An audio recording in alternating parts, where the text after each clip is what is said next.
On est aujourd'hui le 11 dans le mois d'Iyar et le 26e jour dans le compte du Homer. Au nom de Dieu, il nous reste une semaine, 26 c'est le chiffre de Dieu, pour arriver à l'Aïloula de Rabbi Shimon Bar Yochai. Et aujourd'hui on va essayer de partager un message du oiseau extraordinaire, car vous savez que l'histoire de Rabbi Shimon Bar Yochai, qu'il était dans la grotte pendant 13 ans et qu'il est sorti, se trouve dans deux versions dans le Talmud. Il y a le Talmud Bavli, c'est dans le traité Shabbat, page 33, Lag Baomer, mais il y a aussi dans le Talmud de Jérusalem. Et là-bas, il y a une autre version. Qu'est-ce qu'il a fait sortir Rabbi Shimon Bar Yochai de la grotte? Et là-bas, la Gemara raconte qu'il avait vu un oiseau ou des oiseaux qui s'envolaient. Et il y avait des gens avec des flèches qui essayaient de tirer l'oiseau. Et juste avant que la flèche elle est sortie, Rabbi Shimon Bar Yochai il écoutait une voix. Hayav! Boum, la flèche elle touchait l'oiseau. Et après quelques oiseaux, il y avait la phrase Bedimos, en araméen veut dire il est quitte. Et l'oiseau est sorti nickel. Et la Gemara dit comme ça. Rabbi Shimon Bar Yochai a dit waouh, si même les oiseaux ils ont leur justice, alors on peut sortir nous aussi parce que ça y est, même si on a fait quelque chose, on a payé. Il n'y a que Dieu qui peut nous faire payer, non pas les Romains ou quoi que ce soit.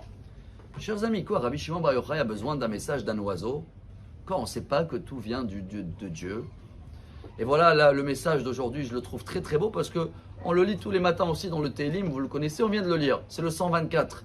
Nafshenu ketzipornim leta mipach yokshim. Notre âme, elle est comme cet oiseau-là, qu'il essaye de s'envoler. De temps en temps, il y a des flèches dehors qu'ils essaient de nous attraper. Des fois, c'est des gens, des fois, il y a des pertes là, etc. Chers amis, le message, cette fois-ci, c'est le Rav Kook, dans Rota Tshuva, un message royal. Il nous explique que on connaît tout. La Emouna, on sait que Dieu existe. Mais pour sentir le chose, quel est le travail de Moussar, le moral? Il nous fait descendre l'information qui existe dans notre cerveau et il nous fait le ressenti dans le corps, dans le cœur, pardon. Mais cette descente-là, il y a une perte d'énergie que chaque fois le cœur, il va redevoir besoin de se réveiller, d'émotions, des métaphores, des exemples. Sinon, ça reste là, mais ça ne va pas se développer. Il nous amène la preuve. Quand Dieu il a décidé qu'il va avoir des fruits, Dieu il a demandé à les arbres, Aetsperi o seperi. Dieu il voulait que les arbres ils ont le même goût des fruits. Mais le temps que la parole de Dieu est descendue en bas, eh ben les arbres ils n'ont pas pu faire le même goût dans le tronc comme dans les fruits. Ce qui veut dire, chers amis, chaque fois qu'on apprend du moral, de s'améliorer, de savoir, on est en plein parachiote en ce moment, que ce sera en Israël, Béar ou dans les autres pays, Kedoshim, beaucoup de confiance, comme Dieu il dit dans la Shemitah, vous inquiétez pas, vous allez avoir de bracha.